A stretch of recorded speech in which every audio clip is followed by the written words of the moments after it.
Welcome to the Accomplish More podcast, created specifically for the small business owner who doesn't think small. I'm your host, Gayla Scrivener. This show is where you'll learn practical ideas, hints, tips, and tricks to help you grow your small business where you can leverage your time and to accomplish more.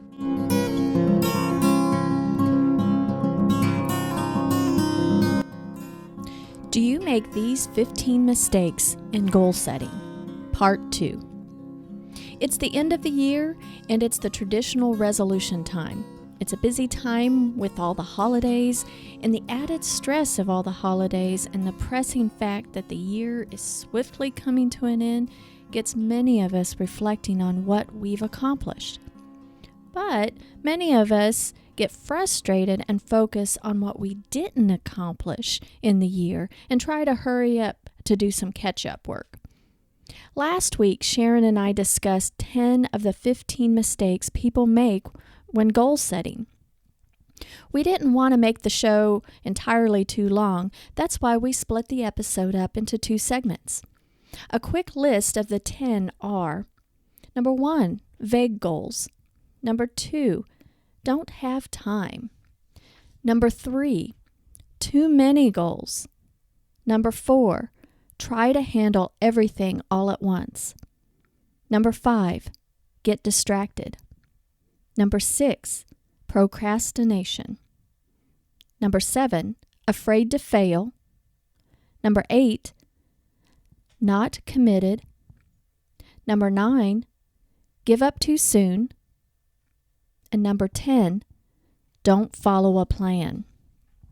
Now this week, we are picking up where the show left off last week at number 11. Number 11, hanging around the wrong people. Oh boy. I am so blessed that I'm surrounded by a lot of positive people. Mm-hmm. And you know, you hear all the time, it's like, you're going to have people that's going to say, you can't do this goal, you can't do this. Well, you need to block those people out. And sometimes, I don't know, filter or not hang out with them all the time to hear those negative thoughts.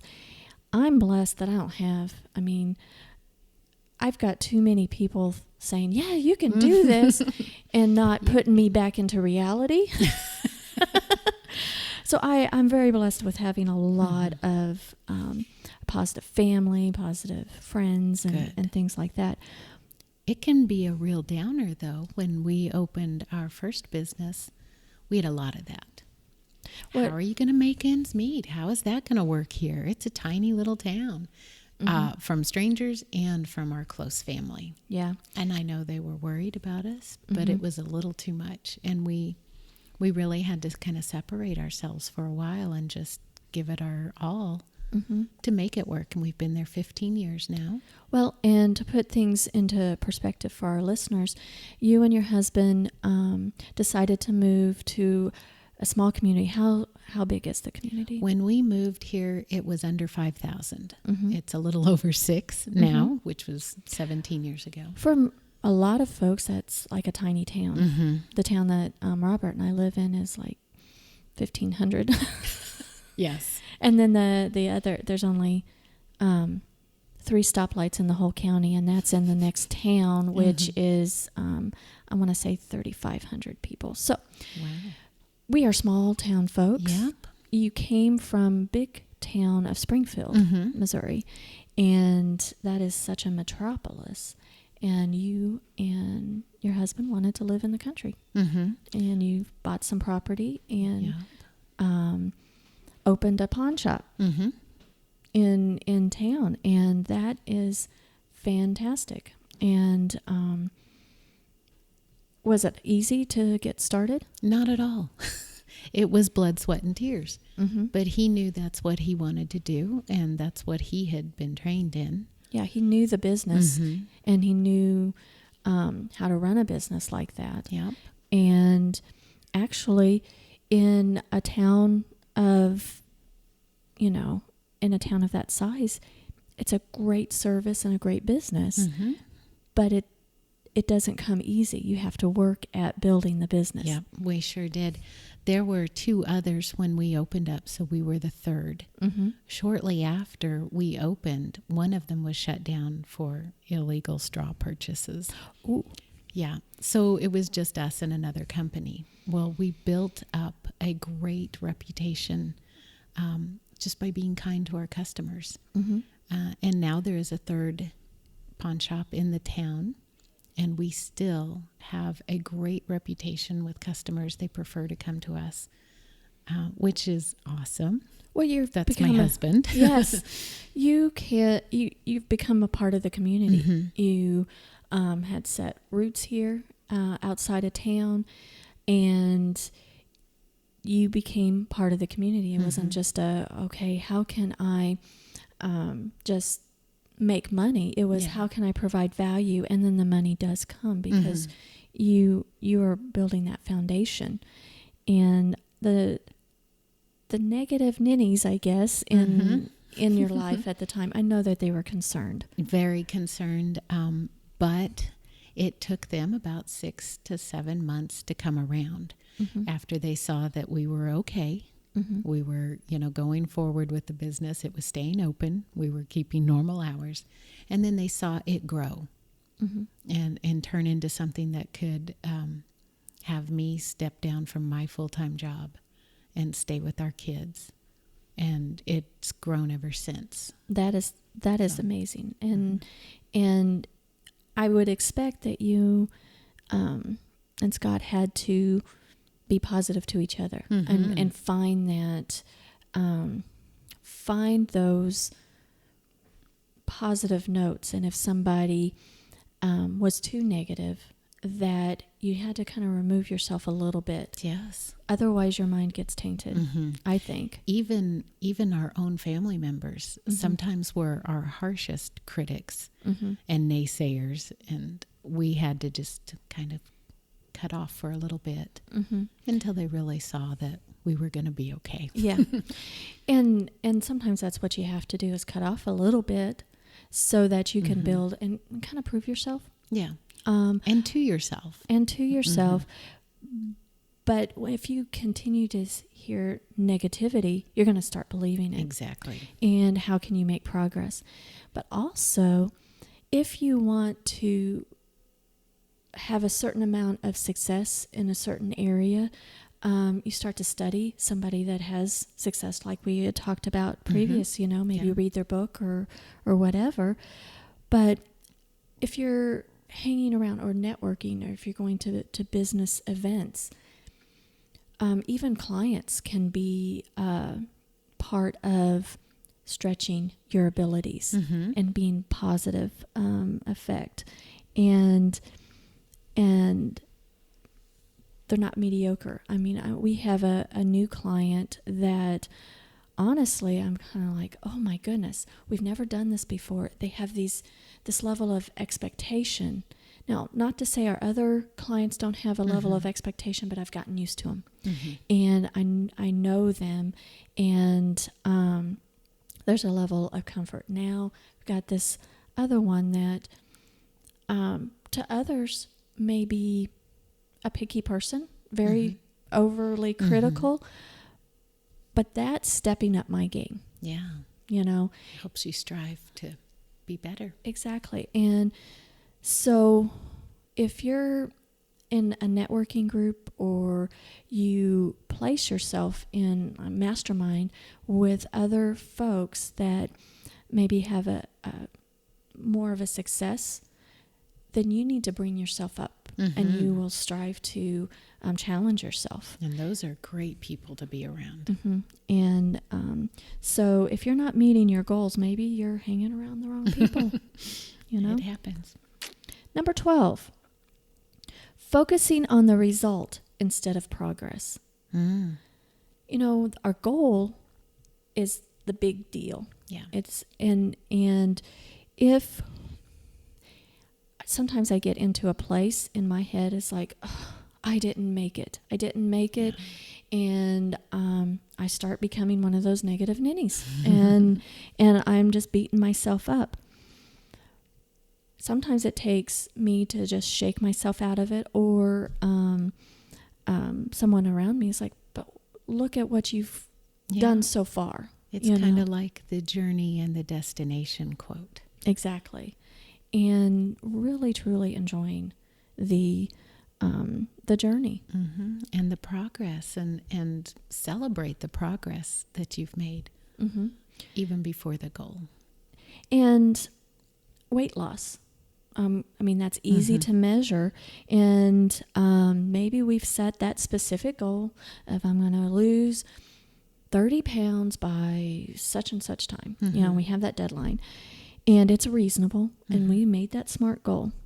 And then we get to a certain point. It's like, I'm not at that 30. Mm-hmm. Well, for me, I'm breaking it down because honestly, I'm like everybody else. I want to lose weight mm-hmm. and everything. But like I said, we didn't get there overnight. So why should we expect? And I am super proud of losing a little bit at a time. Mm-hmm. And I know where I started. And I made seemingly simple changes. I'm not gluten-free. Yeah. Robert and I say we're gluten-less. We just eat less bread. And that has made a significant difference. Now I've tabled off a little bit and I need to do something else.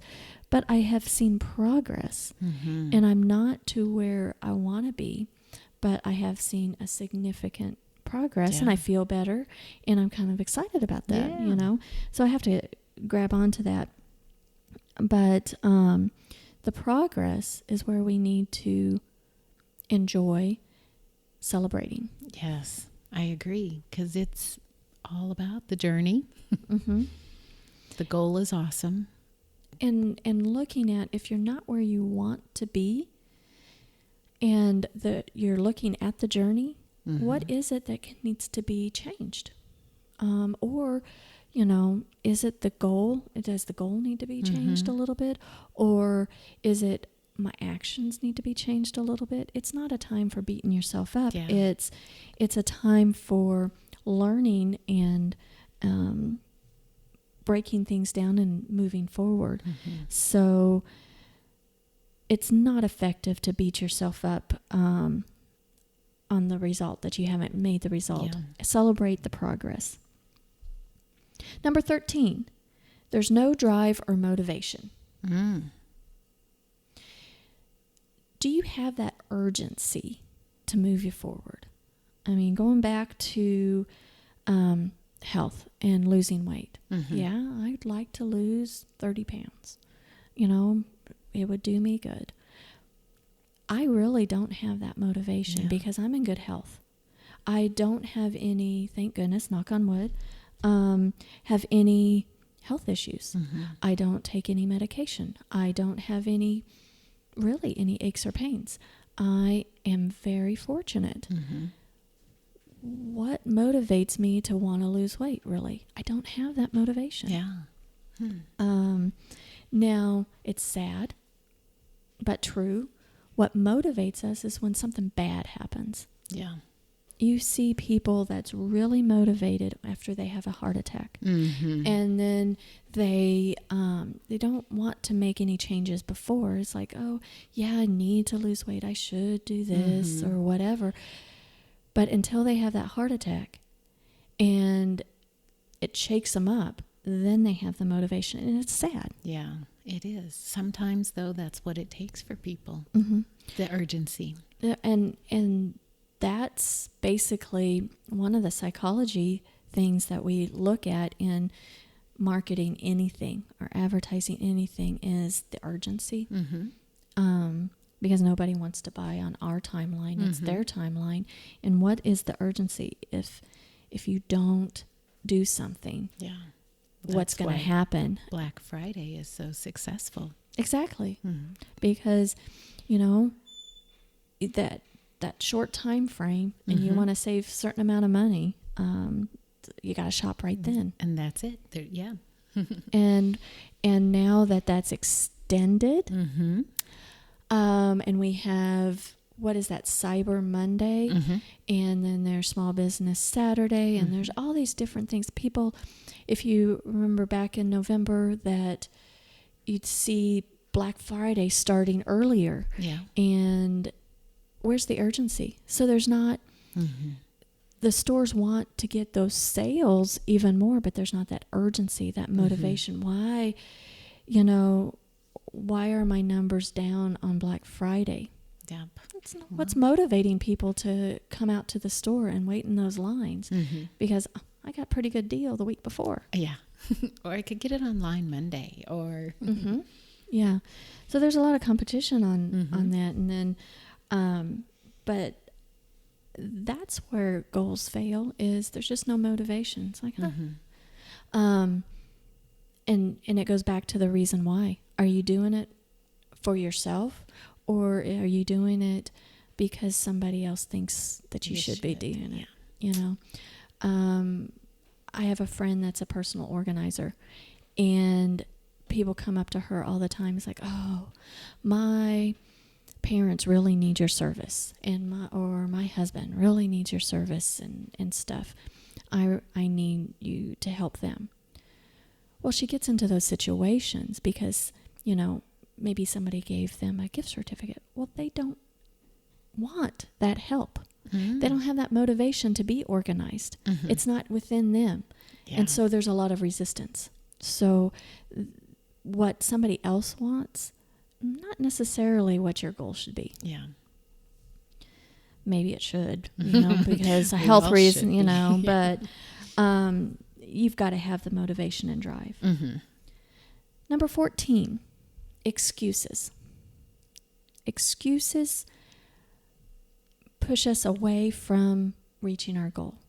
And when you think about it, all 13 of these that we've talked so far are simply excuses. Yep. I mean, I think that we have it within us to make the choices, and we just have to set our attitude and our attitude right. It's not reasons that we aren't achieving, it's excuses. Yes. And we go back to what was number 1? No time? Vague. Oh, vague. Number 2 was no time. Well, Yeah. if you don't have any time, that's just simply an excuse. It is.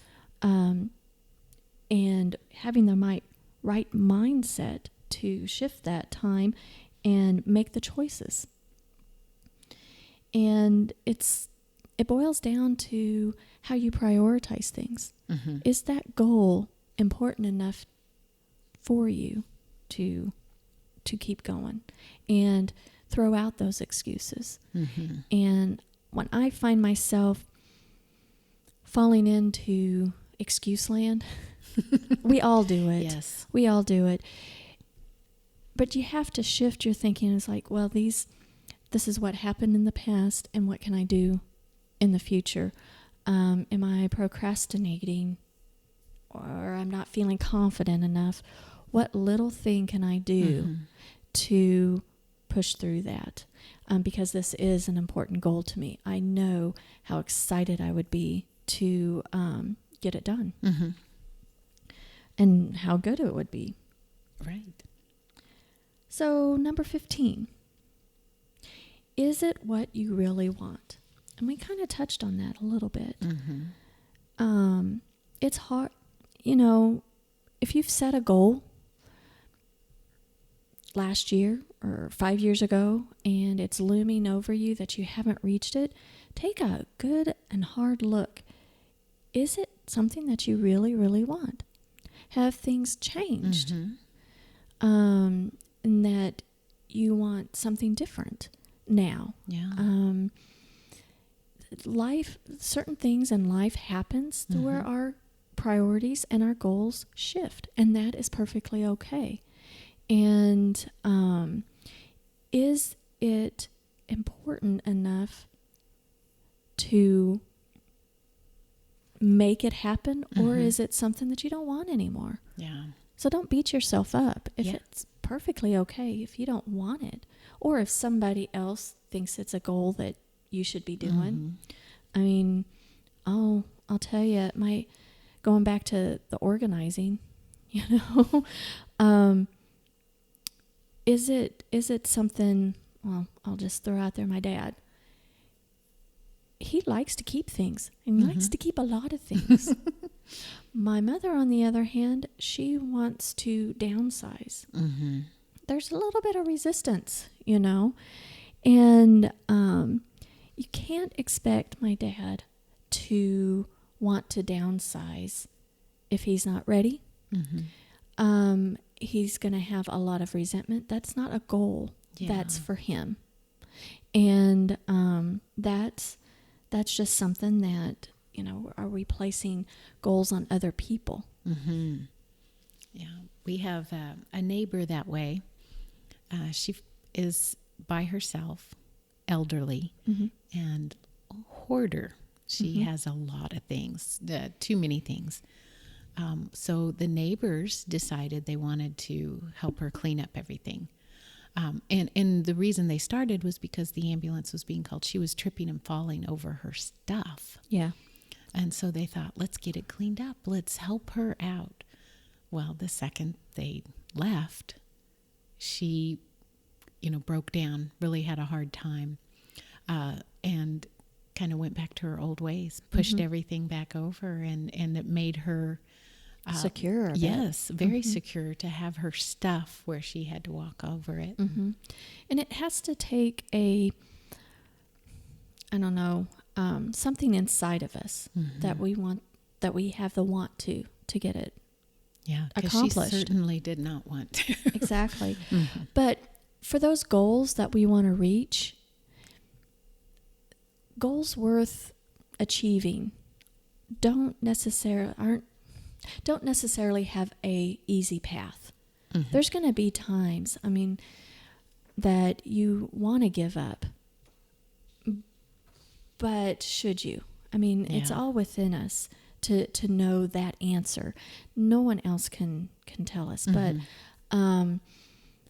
in my networking group, I have people coming in all the time, and they're just not, it goes in, they want to build their business, but they're not committed in building relationships. And you, with your pawn shop in a small town, that's how you built the pawn shop, is to build relationships. And you're here in the community for good, and building those relationships. Sometimes building that business was not exactly easy all the time. Right. And I'm sure that there's been times that you're like, oh, I just want to give up. But it's a goal worth pursuing. Yeah. And you had to push through. And now you have other goals, that you want to achieve. But being honest with ourselves on knowing if that is really, truly something that we want to achieve. Is it that important to us? And if it's not, then it's okay to let it go. Don't beat yourself up on the I woulda, coulda, shoulda. It's just something, hey, if it's something worth doing, then do it. Don't have that conversation with yourself of I woulda, coulda, shoulda. Yeah. In my opinion. And don't, live this life with regrets. Yeah. It's okay to let go of things. Especially if it's no longer part of what you want to achieve. And so let's go ahead and let's summarize. Sharon, could you list down and summarize the 15 mistakes that we make when trying to reach our goals? 1 was vague goals. 2, don't have time. 3, too many goals. 4 was try to handle everything at once. 5, get distracted. 6, procrastination. 7, afraid to fail. 8, not committed. Number 9 was give up too soon. 10, hanging around the wrong people. 11, focus on results instead of the progress. And 12, focus on... Oops. Pardon me. No drive or motivation. 14 was excuses, and 15, is it really what you want? Excellent. You know, I'm kind of looking at that list, and my goodness, it's kind of sad to think about the negativity. Mm-hmm. Feel like a negative ninny? Yeah, we don't want that. And I hear my husband Robert's voice in my head right now saying, we don't need this kind of negativity. So, Sharon, why don't you help us end on a more positive note? And what goal did you reach this year that you're super proud of? I wrote and published my first book. Woohoo! I know. I was so excited. It had been a dream for many years, and then I set it as a goal this last year. What type of book is it? It is a kid's book, a children's book. It started out as a story, a nighttime story I told my boys when they were little tiny tots. Mm-hmm. And when they were growing up, they liked to go out on our land and discover where different parts of our story happened. And then they started drawing pictures for it. So their illustrations are in the book. That is amazing.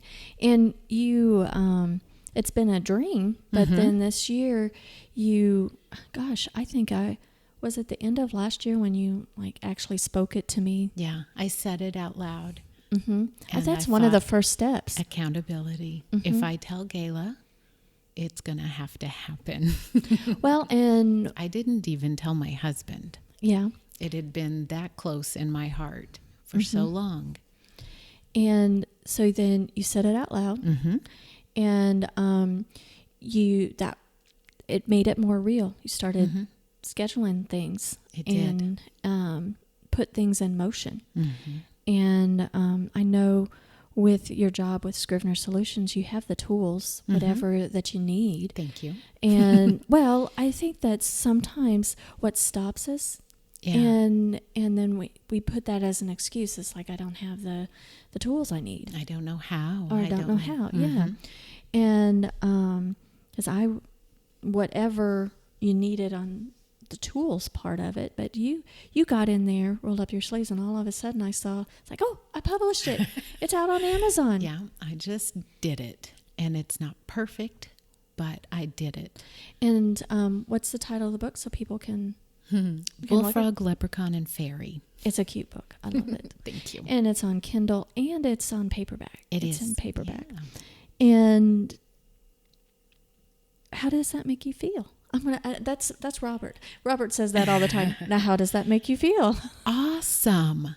I could not contain myself.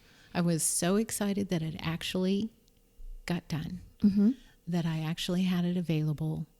And my wonderful friends actually purchased it. I couldn't believe I had sales on the first day. I stuck it on Facebook that I had done it, and I've had over 75 sales. That's awesome. I'm so excited.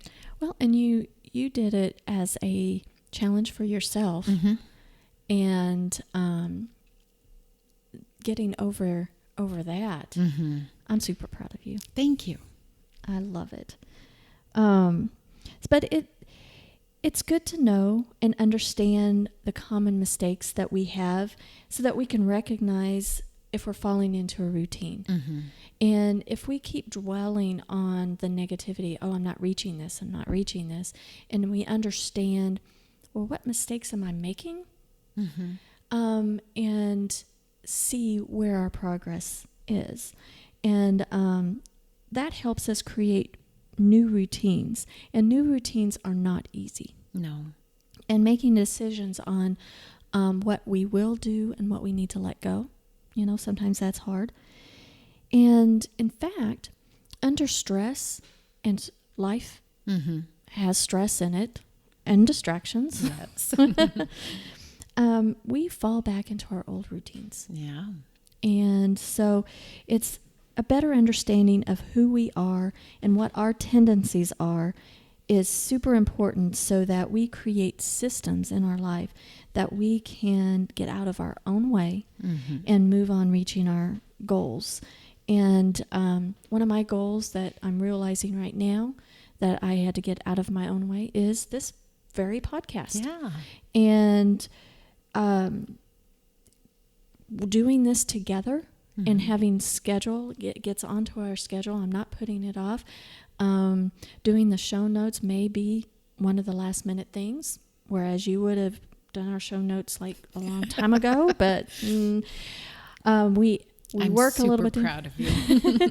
So that's we're coming toward the end of the year, and we've got this started, and we're planning for the future, and this is a staple of what our business is, and I couldn't have done it without you, but also recognizing all these mistakes that I was doing to put it off and put it off for so long.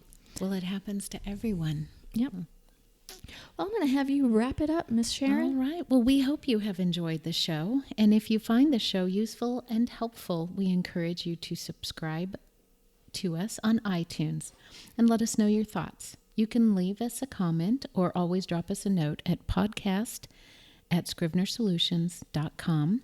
That's podcast@SCRIVENER solutions.com. Until next time, have a fantastic week.